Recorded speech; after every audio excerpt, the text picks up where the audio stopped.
লিভারের কী ধরনের রোগ হয়েছে এটার উপর আসলে নির্ভর করবে যে কী ধরনের লক্ষণগুলি পাওয়া যাবে। যেমন ধরেন যে আপনি যদি বলেন যে একটা নর্মালি একটা ফ্যাটি লিভার প্রাইমারি স্টেজে কোনো লক্ষণ থাকে না, এমনকি লিভার সিরোসিস এটাও কিন্তু প্রাইমারি স্টেজে কোনো লক্ষণই থাকে না।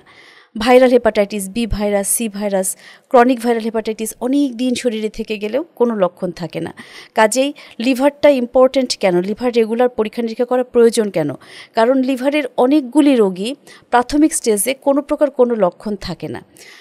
যখনই এটা অ্যাডভান্স স্টেজে চলে যায় অথবা কোনো ভাইরাল দিয়ে অ্যাকিউট আক্রমণ হয় তখন বিভিন্ন রকম লক্ষণ প্রকাশ পায়।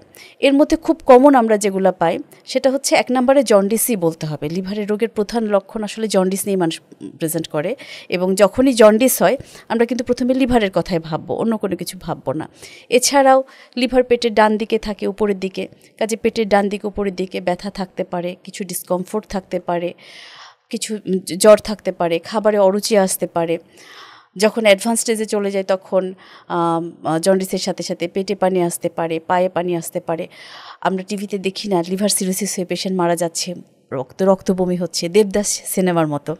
তো রক্ত বমি হতে পারে, কালো পায়খানা হতে পারে, রোগী অজ্ঞান হয়ে যেতে পারে।